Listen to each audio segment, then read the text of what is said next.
Hey Gemini, it's Empress Rose here. Welcome to your reading. So as I was shuffling and Palo Santoing these cards, my tarot deck fell over and one card came out and I kept trying to put it back in and it kept coming out. So part of the reading is starting from the top. We have Tower in reverse. This can be a slow moving structural changes in your life about things like jobs, the people in your life, like externals usually.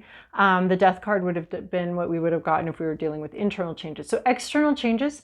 The Tower card in reverse can be about things coming together very quickly, or about a slow moving change that you do see coming and that you do understand is coming. So a structural change going on here. Whoever was like your boss in the past might be leaving, might be going. You might be getting someone new, but this would all be something that you are watching roll in. It's like, you know, a big wave, and you're watching it come in, and you know it's going to tumble the shore a bit, and you've seen it coming for, you know, a quarter of a mile. So you're prepared for it. It could also be things coming together very quickly in a way that is feels somewhat destabilizing, or just like an unusual, I almost see like a magnet being like activated and shoop, a bunch of things come together very quickly. So that's what I'm seeing there.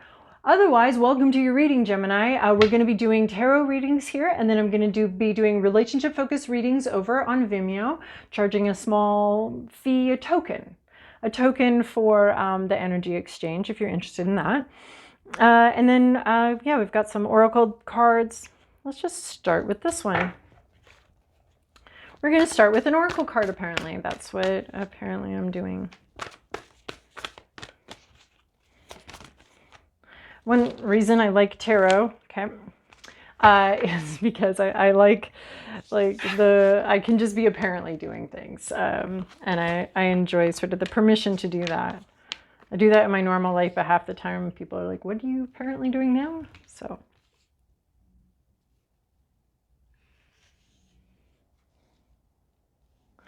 Okay, so we have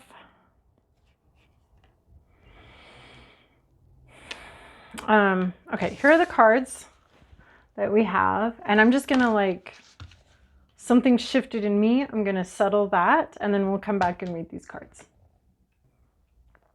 Okay, so I think I've settled what I needed to settle here. So we're starting with Mintonkin. This is the one that had a profound effect on me. Longing for home, belonging, the original light workers. So there is a sense, I find like longing for home and belonging to be confusing on the same card. I think this talks more about your identity and who you are.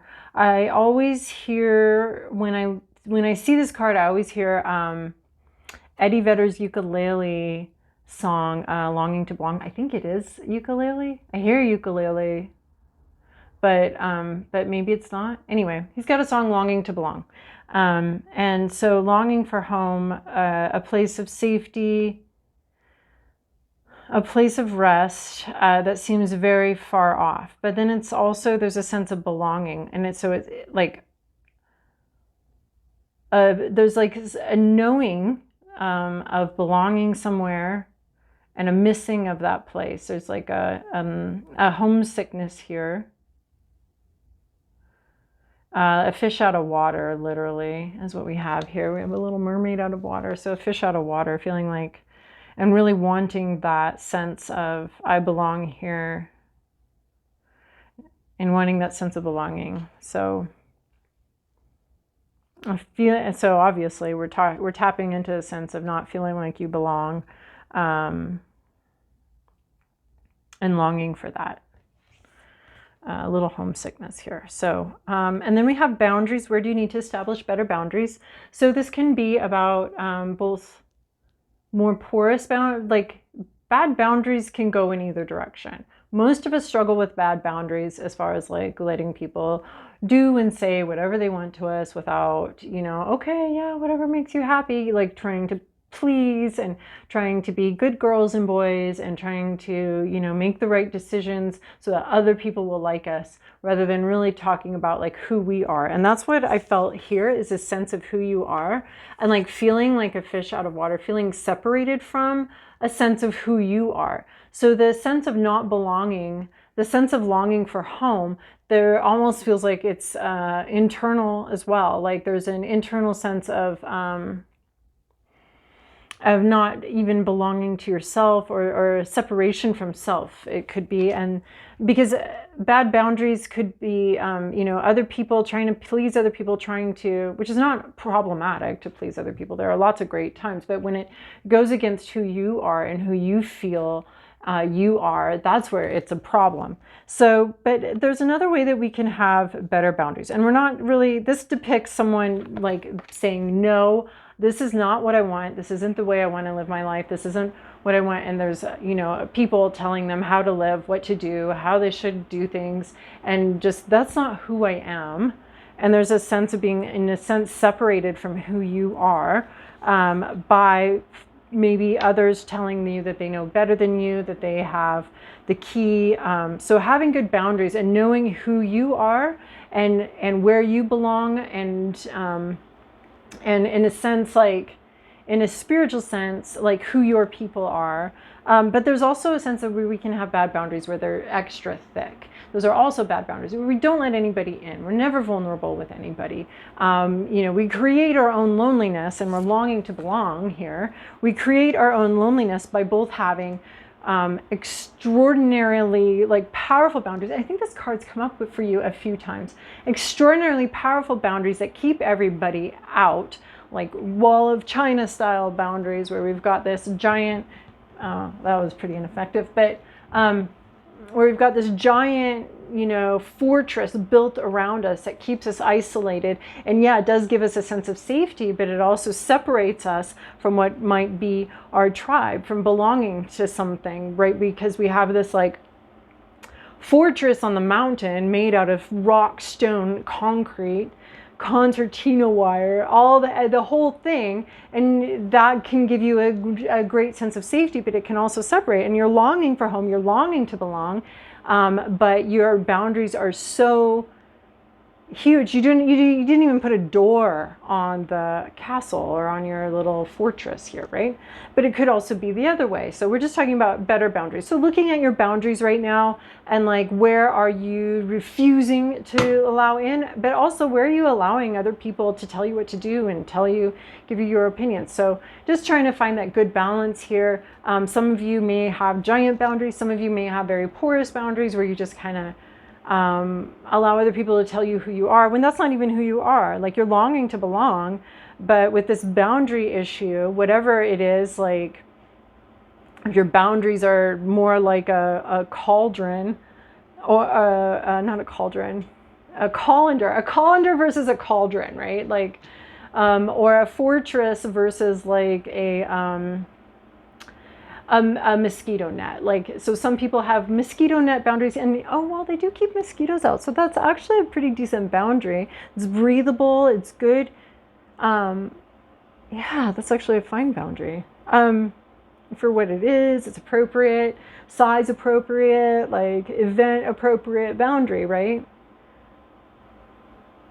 Well, but your other mosquito net could be like a room that's like with no doors or windows, and that too will keep the mosquitoes out, also keep the air out and everything else. So, so yeah, there's just something about boundaries, and I think it's like you need to have good boundaries in order to be your authentic self and to find like your right people, to find where you belong. There's something about either letting other people push you around or blocking everybody so intensely that you can't, like, if you're longing for home and longing to belong and your boundaries are too big, you're not going to get there. But also, if your boundaries are too thin, you're going to be like spread too thin, and your energy is going to be depleted, so that you don't get to do what you truly want to do, or be who you truly want to be, or be with the people that are really, really resonate for you. But we do have this beautiful balsamic moon coming in here, a time for healing. There's like just so much gentleness here. I think there's some ocean, but it's very gentle. And yeah, there's like a sense of not... I need to find another card here. Do we... Well, nope, I'm not finding the card. But just like a new moon energy, not needing to shine so bright, not needing to, I think, have all the answers, or not needing to, just resting. So a time for healing. Healing is done through rest. A time of recovery. Recovering maybe from a time when your boundaries were affected strong, when you were overly affected by some other people or by your fears of other people. So healing something. You're on some kind of healing journey here. And now's the time for that. Oh yeah, whenever there's a time, it's like right now is the time for healing. And then we have full moon in Cancer. A personal issue reaches resolution. So yeah, maybe this boundary issue, or this sense of, yeah, separation from yourself, reaching resolution. You're healing from something, and there's resolution. Like the Cancer full moon to me talks about like everything's been seen. Everything's out in the open. The worries and the fears are dispelled, or you can see exactly where the problems are or the issues may be, and they're no longer just like a fear thing, or like where just being afraid of things you can't see. This is seeing something and having something kind of come to completion. And it's a personal issue. So this could be very internal, some sort of internal struggle that you're healing from and recovering from. It could be about boundaries. Boundaries, the topic of boundaries can tap into so many internal issues, and issues about worthiness, issues about fear. And the full Cancer always does talk about fear, subconscious fears, but you're seeing some sort of subconscious fear, like it's becoming clearer now, and you're able to heal it as it comes to the surface and as it comes to light. And it has to do with boundaries. And boundaries are often about like being very, right, those giant boundaries are about fears. They can be a reaction to past events. They can be, you're guarding yourself, you're not allowing for flow in and out, because at some point, obviously, that flow was dangerous. But then those porous boundaries can be about valuing other people's opinion more than you value your own soul's mission, your own soul's guidance, and having to, that personal issue of having to value yourself, having to value your own guidance system, having to value your own priorities, and having to value all of that over what other people are going to think, what other people say, what other people want you to do, what other people are asking you to do. So having the confidence to be able to do that and set boundaries and maintain boundaries in a healthy way.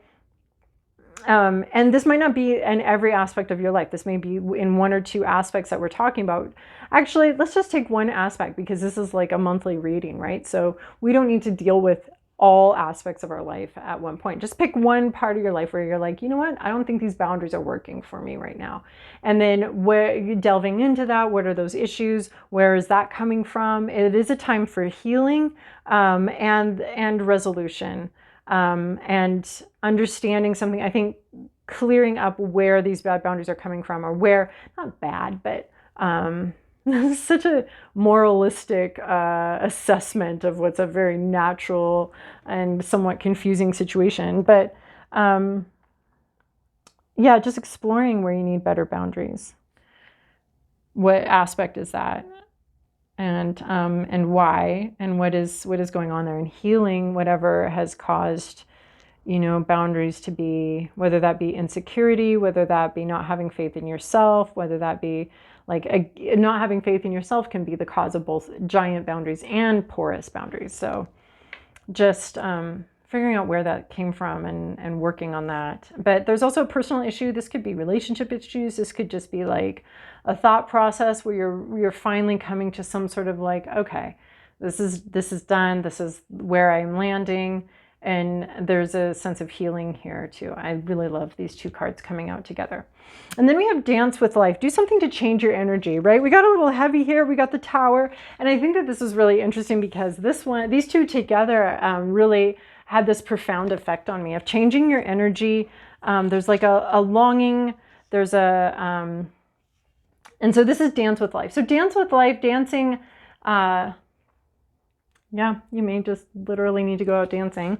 But then there's also this sense of like working with life and working with the universe. And like, so in dance and like ballroom dance, one person's the leader and one person's the follower, but it's not really quite that strict where, you know, because the follow has a different perspective, is seeing something, you know, over their lead's shoulder and is having a totally different perspective of the lay of the land.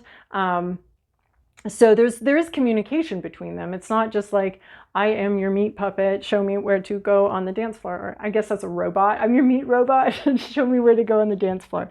So they're not an automaton. So we're not like coming at life dictating stuff or just receiving dictates from life. There's a sense of like, we get to have a say in how our lives are, and life definitely has a say in how we are and how our life goes. And there's a dance between that. There's like a proposal and then a counter proposal. There's a proposal, a counter proposal. There's a suggestion, and what about this? What if we add that into the suggestion? So there's some sort of give and take with life and with reality of like what you want and what life has to offer, or what another person even has to offer. So do something to change your energy. And I love this because there's a couple different ways we can change our energy: breath work, body movement, and those are like very physical ways that we can be very much in charge of how to change our energy. We don't just have to sit there and be like, trying to change our vibe through thought alone. We can do these sort of external things that then have a reverberate through the internal spirit. So, all right, now let's get out these little tarot cards and finish up our tarot reading. So I don't know what to do with this Tower over here. We're just gonna, I don't know. We'll see, maybe it comes in. So, underlying the whole reading is the Devil, temptation, control issues,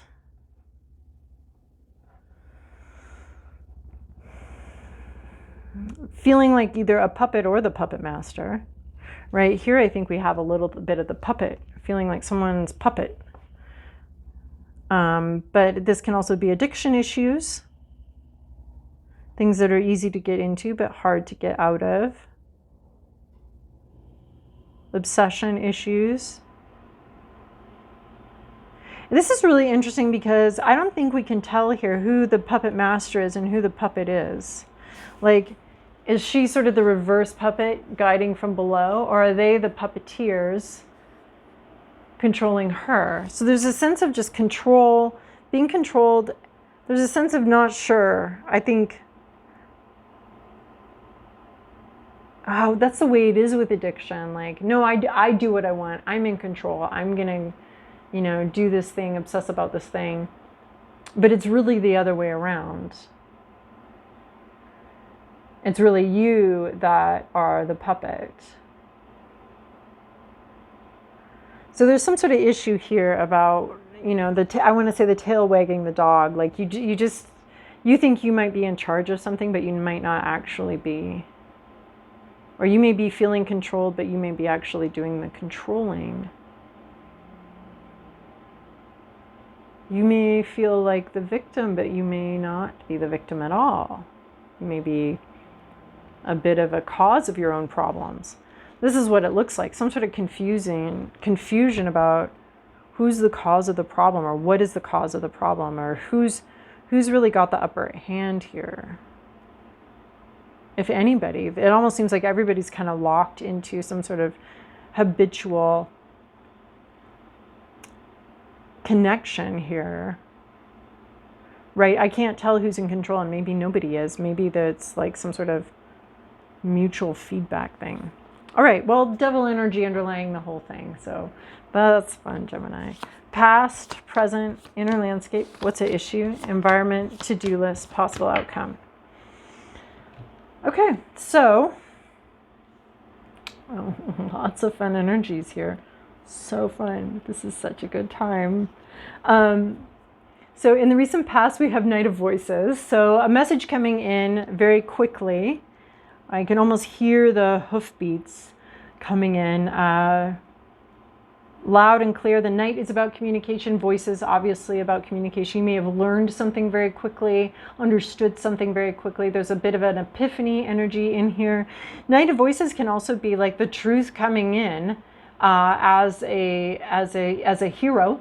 You know, sort of saving the village from the dragon, although I do like the dragon. I think we should preserve the dragon, but saving the village, you know, from the dragon, slaying the dragon with their truth, bringing something out that is true.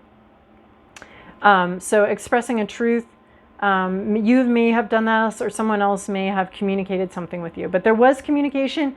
It cleared up a hell of a lot. And it was nice and clear. Maybe in the middle, maybe it was a little sharpish. We've got some more sharpish communication possible here. So it might have been a little bit sharp, but it brought in a lot of clarity. There's some sort of hopes about it too. Prayers, there's like prayers here too.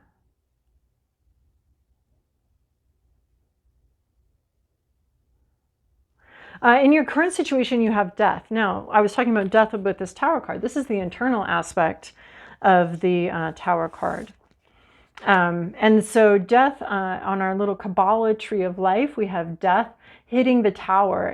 Death, here, I'm just gonna, here we have death coming here straight from the heart. Our heart is changing as we hit this Tower, this big change that's going to have an effect on our sense of self, our sense of what we can accomplish and do in life. And so death is, it's more like, it's like ego death is basically what the death card is. There's some sort of internal shift. You can either, like, there's a couple ways in which we approach this Tower card, this Tower card. We can either like approach it, these changes in our life, as if they're a punishment. We can approach them, oh, the Devil card also, oh my gosh. What else do we have here? What do we got?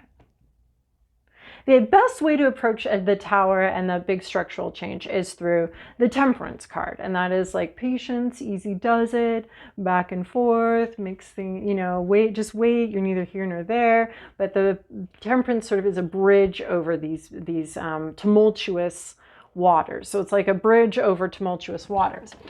But here we have our Tower card, which came out sort of in the pre-shuffle. Here we have the Devil card, and then we also have the Death card. So the Devil card is sort of kicking, fighting, screaming the whole way. The Death card is in this much more gentle energy. Here we have the Hanged Man approaching this Tower moment, because we all have them repeatedly throughout our lives, as a punishment. And then we have the Wheel of Fortune, seeing it as a good luck aspect of a lucky shift. So, but whatever, all of those come towards the Tower and this big shift. Temperance bridges over Tower a moment, bridges over those moments with patience and step by step. Things take the time they take. But in this reading, we have both the Devil and Death approaching this Tower that came out at the beginning in the shuffle as like an accident in some sort of chaotic moment, and would not go back into the deck. So this Death card is this internal shift. It's a submission to this Tower. It's like, I change, I grow. We have just these references to Silence of the Lambs. We have this cocoon opening up, this change. And here we can see the struggle of leaving the old behind, leaving the old caterpillar self behind, so that we can move through the world in a very different way with very different intention. I love that this Death card has a moth, because the moth is attracted to the moon, is attracted to that moonlight. I think moths have come up for you guys a few times, but so there is like a struggle to leave an old self behind that has trapped you. I can almost see this sort of web here, this sort of cocoon area here that these two are struggling out of. Oh, look, we have the 2 here as well. So this is almost like the web that was created with this devil energy, with this obsession energy, or addiction energy. And then we have this emergence from that. But that has to be like the internal change, because it happens within the cocoon, a very internalized, very protected space, very internal protected space, so that we can emerge from it actually what appears to the naked eye to be a completely different being. So there is a sense of this old way of moving, this old way of defining yourself, leaving this behind and emerging into a new self. So this is where you're at right now. There's an internal, I think, struggle going on to leave a past shell, a past wardrobe, a past costume, a past skin behind.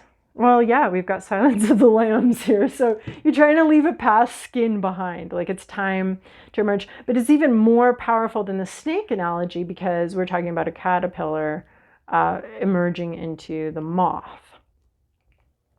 So, this is, I think we have a very clear depiction here too of this being internal, an internal leaving of this old self behind, this old way of doing things. It doesn't even exist anymore, right? The caterpillar isn't like, it's not like the snake skin and there's the old skin and now I'm growing new skin. There's like, it's the caterpillar literally doesn't exist. So some part of you just literally is not going to exist anymore. The death, right? And you're leaving that form of who you were behind and emerging into a new way of moving through the world and a new way of being. In your hopes, your fears, your inner landscape, you have justice. So this is a bit of where you're at. This is something that you're thinking about. The Justice card, number 11, and our Libra card. I think the Devil's Capricorn. So we have this Justice card. So this card is about, this is what you're thinking about. It's about integrity, really, in this, especially in this depiction. There's 2 ways to go something, and it's figuring out how to do something with the most integrity. Wanting to approach a situation or approach this passage, possibly even this, or justice goes to the heart of the matter too. Death comes from the heart and approaches this tower through the heart, and it's an easier way. Like temperance is the easiest way, but if it's not available, death is the second easiest way to approach the tower. Of just like, okay, yep, change is happening. I can't stop it. It's happening, and I change with it. Devil is resistance, is putting up a lot of resistance against a change. Okay, out of that. So this Justice card, it's about integrity. And that's what's on your mind. It's about fairness. It's about, being fair. It's about, it could be about the justice system. It could be about the legal system, something that you're thinking about. But it's also about integrity and 2 ways to do things at least, right? And thinking about how to accomplish the same thing. So it's not just about what we accomplish in life. It's about how we go about doing it. And when we act in integrity, hopefully, if all goes well, the results are fine in the end. If we're acting out of integrity, we're accomplishing the same thing, but through lies, through schemes, through obfuscations, then we create like unintended karma that we're going to have to deal with later at some point. So it's not just about what you accomplish in life, it's about how you accomplish it, your intent, your honesty, so there's a sense of integrity here that needs to be dealt with. Again, we have this sense of puppet masters, control. Oh my gosh. And this is what I'm seeing. Like, is someone controlling you or trying to control you? Maybe even trying to use the legal system, or trying to, like, these are the same hands. These are, look at all the hands here. There are no other hands shown, but we have these hands. grabbing at you, pulling at you, trying to control you and tell you what to do. And this sense of wanting to, I think, calculate a way to break free from that, but wanting to be fair in it. Better boundaries.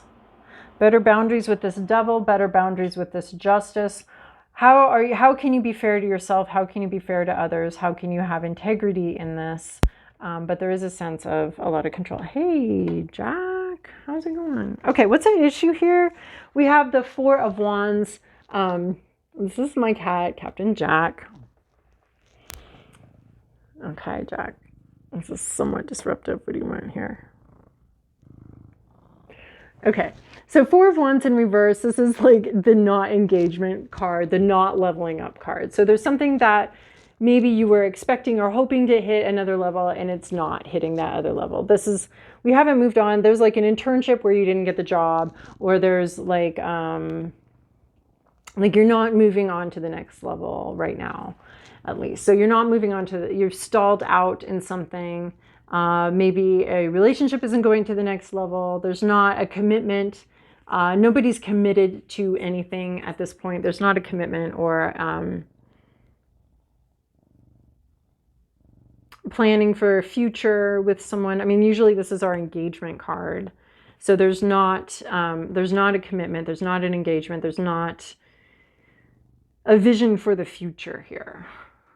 So that's what's at issue, is something you're not seeing any future. And there's no commitment. You want to see Jack? Here he is. He's right on top of all of your cards. So, okay. In your environment, Jack, we got to go to the environment here. You have a lot of major arcana. So, you know, these stories can be large, bigger, smaller, depending on where you're at. They're monthly. They're not like, you know, so they can be like there can be a range of how each of you experiences these energies. So, but there are a lot of major arcana which may, and that Tower card coming out at the beginning may indicate something that it is a little bit bigger than I, you know, normally assume these readings are. So the world cosmos, so events outside of your control, possibly historical events, historic events, but there could be travel here as well in your environment around you. Yeah, just thinking big, but the world is also the end. It's also the final, it's card 21. It's the final one. It's where something's completed. Something's completed. Something's left. The ball has left the pinball machine. Not the machine. It's still in the machine, but it's getting ready for a new round. So the world cosmos is like, you know, we have the Fool comes next. If we're going to go around this circle, we have the Fool comes next, a new beginning next. But something could be wrapping up here. Could be a project wrapping up. I mean, the World card, I just think there's too many possible meanings for this card, and especially in a general reading. There's something that might be ending. There's something that might have ended. Jack, it would be a lot easier if I could read these cards, right? It's easier for me to read the cards when I can see them. Okay, so this death is so... the Tower, the Devil, death, justice, and the world. These are big energies. They're big fat energies. Look at this. This is a big... something big is going on in your environment. There's something's ended. There's travel. There's completion. Something is complete. It's whole. It's whole. We're heading around the circle again. It's healed, perhaps. There's resolution here. This could be the personal issue reaching resolution, but this is in your environment. So it could be talking about something much bigger than, I love how I'm like, would you like to see this part of my head? So this could be something about, something outside of your control, a historic event, the larger cycles of the universe, the larger cycles of the human experiment here going on. You could be thinking about the world, but it is actually like in your environment. You're on this. This is kind of funny here. Jack, Jesus. It was supposed to be kind of funny, and then you like attacked me. But you're like, this is your environment. You're on Earth right now. You're on the world, right? You're not on Mintonkan, where you're not, this is where you belong right now. This is your experience right now. Your to-do list is 10 of emotions, being happy with other people. There's been some, like usually the 10 of emotions has a rainbow. We've had some difficulty. We're through the difficulty, and celebrating with others. So that's your to-do card, is to basically, like if something ended, go celebrate the ending. This always reminds me of like a wrap party after like a play or something, where, you know, we all did it. We all worked together. We all found this peace and happiness and joy and completion. These are 2 cards of completion. This is celebrating a completion and enjoying a wholeness, an emotional, this is supposed to be emotional triumph, emotional joy. Which is interesting because like this is not something not ending, but also not progressing. That's what's at issue. But then we have something ending that's out of your control here, and being complete and resolved and whole, and celebrating that with others, celebrating the completion of this cycle with others. Possible where you're going, you may be dealing with a Queen of Voices. All right, Jack. The Queen of Voices is, he's just like throwing cards off the table now. They're all over the floor. I have multiple decks all over the floor. So this is, Jack is my agent of chaos, and he has come and like absolutely created chaos on my table. I usually have pictures of the cards at the end, so I will do that. I will remove Jack and we can see sort of what happened here. So Queen of Voices, this is someone who's very clear. They're looking back on something, someone with clear communication. They're communicating their truth. They're not trying to communicate everybody's truth or everybody's anything. They are communicating their truth, how they see something. They may not pussyfoot around with it. They may be very direct. This might be you being very direct with your communication. I find it interesting. We started off with the Knight of Voices and we ended with the Queen of Voices. So a lot of communication bookending this whole sort of journey. So this is nice, clear communication. I don't have 2 Knights of Voices in this deck. So we got the Queen of Voices. This could be more mature, more focused, clear communication coming in here, someone wanting to do that. This might be you heading into this energy, but it isn't about, as far as the boundaries are concerned and people pleasing, this Queen of Voices isn't about people pleasing. This Queen of Voices is about getting their point across. So, you know, it's easier if we do that gently, but that's not the focus of this communication. This communication and this person who's going to be communicating is doing so with the focus of getting their point across, not with the focus of making sure everybody goes home and everybody is singing Kumbaya at the end of the day. Their focus is on clarity. So this can be a blessing. This can also be, I mean, if they go a little too far, if this were in the reverse, this would be like, oh, meh. You know, you might want to think about other people's feelings sometimes, but this is clear communication. So, all right, I hope that was helpful for you. I'm going to grab you.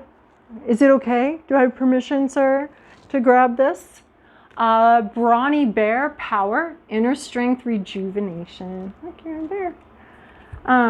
Mighty Guardian of the Woods, connect me with the power of the earth. Oh, very grounded. Maybe you need a nap. A